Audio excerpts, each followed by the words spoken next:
Yeah. I'm not gonna lie, darling, had gonna argue. Everybody's going to want to get your take on the serve stuff. I mean, you Oh, published an article today, so just give us a spiel. yeah. So, I mean, I published another article. I like to write. And essentially, if we're going to make a rules change, I think you need to have a problem, a pretty well-defined problem, or something that we're trying to improve. The way that I see it, there are two problems or areas for improvement.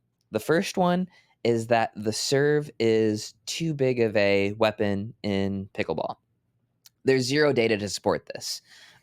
Major League Pickleball is the place where that would be the largest contrast. In Major League Pickleball in 2024, you're allowed to make contact with the ball as high as you want. There is no contact height requirement. So, if serves were really a problem, you would think that they would be the biggest problem in Major League Pickleball, right? And we have tons of data for this. In 2023, servers were winning, I believe it was about 42.6% of points. I'm sorry. In 2023, serving team won 42.65% of points. And Ben from Real Clear Stats had about 35,000 rallies. Guess what the percentage is in 2024 so far? I mean, I think I've already seen the statistic on this one, but it's like pretty unbelievable how close they are. It is almost identical. Of the 23,000 rallies statted so far, we have 42.64% of service points won. And that's even after we have a full year of data with USA Pickleball serve rules, and we have 2/3 of a year of data under these new rules with no contact height requirement, and the servers are not winning more points. So does the serve have too much impact? The data doesn't suggest that, but maybe fans think that the serve has too much of an impact. Well, I polled the fans, my fans at least. There is definitely some polling bias here. No bias at all. 100% there's polling bias, but go take a look at it for yourself. Try it yourself, right? I encourage anybody else. I don't want to be the only source of data for this. 90% of my ex followers answered that the serve is not too much of a problem in pickleball. So the idea that serves have too much impact, I don't think there's any credible there's nothing other than anecdotal evidence for this of somebody got hot on their serve and blew us off the court. Nothing but anecdotal evidence for this.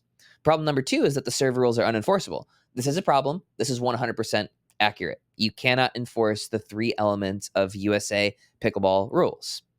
So solution number one that's been thrown around recently is adding a service box 4 feet within the court. This once again does nothing to actually make the serve more enforceable. It changes nothing about the contact height. It changes nothing about the swing path, and it changes nothing about the paddle position. So it doesn't address the actual problem that we have in enforceability. And also, none of these things are taken in a vacuum. Let's say we do implement the service box rule, right? We have to serve shorter. Is that the end of it? No. What happens when I hit an easy serve to Federico Staxrud or somebody? They hit a better return. And I would think that our percentage of points won on serve would go down dramatically. It would make it much more difficult for the serving team to get to the kitchen, right? I think if we're at 42.6% of points won on serve right now, I think this rule would push it down into the 30s and potentially as low as 33% of points won on serve. That's my hypothesis. Mhm. So it would throw the game out of what seems to be a pretty good balance. No, the data from Real Clear Stats, is that Major League Pickleball data? That's MLP data. Okay. Yep. So there's plenty of other arguments out there about spacing, about looks, about Just sorry, going back to question for you: in Major League Pickleball, are you dialing back your serve at all because it's rally scoring and you don't want to lose points on the serve, so you're a little more conservative?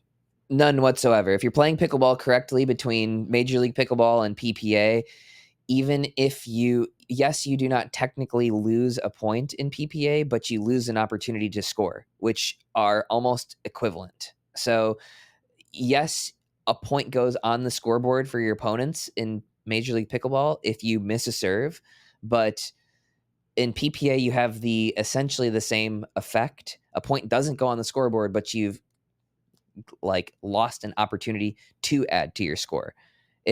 There are some nuances, there are some actual differences, but the best way to think about the difference between rally scoring and traditional scoring is to consider them essentially the same. If you think about it too much, it's generally going to not be good for your game. So solution number 2 that's being not thrown around at all by anybody really other than me, I think, is the drop serve. The drop serve solves the actual enforceability issue, right? All a referee would need to police is whether you are dropping the ball instead of propelling it downwards or throwing it upwards. All they have to look at is your hand at the point of release. It does not matter what direction you swing at the ball. It doesn't matter where your wrist position is. When you use a drop serve, you cannot possibly make contact above your waist. The ball doesn't bounce up that high. There's only one thing for a referee to enforce, and it's pretty easily enforceable. And it has the side effect of potentially nerfing the serve a little bit, right? Like generally on a serve under USAP rules, I'm making contact around my belly button. Under the drop serve, it's never really going to bounce up much past my thigh. So a lower contact point is going to mean that we can't hit it quite as hard because you have to get it to go up over the net and back down. So the main hesitation behind the drop serve seems to be that it looks stupid. I disagree. I think it looks fine in Padel, Europe's fastest growing sport. Padel has far better viewership than we do in Europe. It's at a more advanced stage than pickleball is right now in terms of the professional game, and they use the drop serve. And go watch Padel. It doesn't look dumb when they do it. Also, I filmed myself hitting a drop serve. I don't think it looks dumb. And then finally, is the drop serve dumber than the alternative of having to feed your opponent a ball that's within 4 feet of the baseline? And if we're doing that, we're literally just like hand feeding them. I think that looks dumb. So in summary, the data doesn't suggest that servers are winning a disproportionate amount of points. The fans don't think so. If we want a serve rule that's enforceable, the drop serve is the obvious solution. And if we're not ready to implement the drop serve, my suggestion would be to enable referees to more strictly enforce the current serve rules and for pro pickleball players to grow a pair. Nice. Yeah, you actually deliver that very well. I have some thoughts for Love you. it. Let's debate. I want to debate anybody about this. I'm ready. Well, I wasn't going to debate, so maybe I can position it that way, just make it a little more fun. But I do, so just on the end of that, I just had a thought. Like, basically, if refs were going to enforce the serve rules currently more adamantly, you're basically saying they just need to use their judgment and grow a pair and actually make the calls. Kind of like, I mean, I would liken that to essentially an umpire in baseball, where it's like, yeah, sometimes the call is wrong, but that's part of the game. The ump makes the call. You live with it. Yeah. So I was saying that the players need to grow a pair and stop complaining about serves.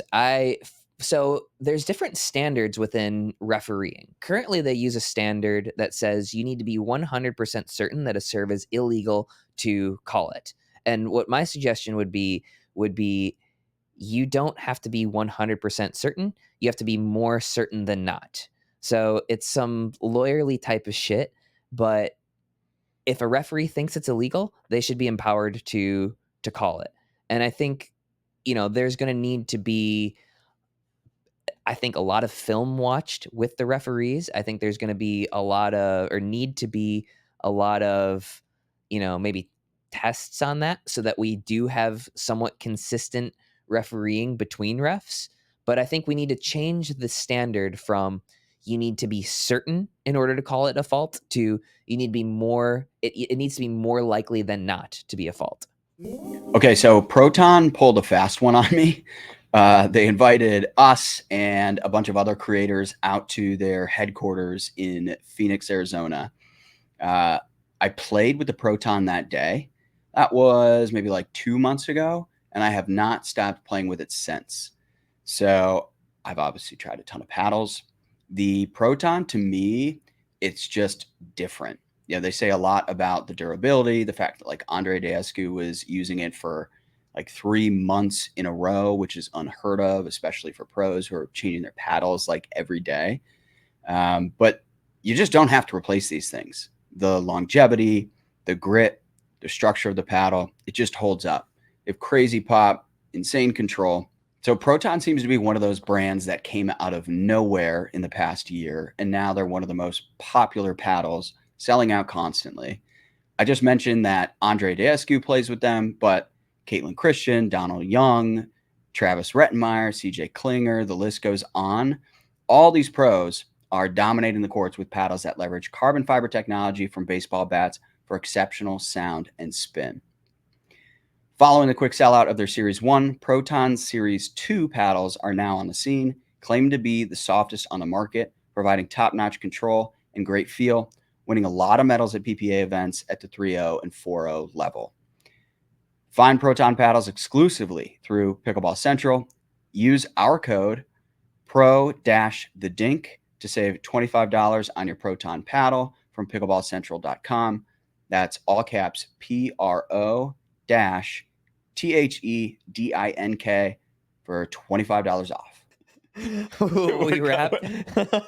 We are going to wrap. Yeah. I'm not gonna lie, rather had fun, yeah.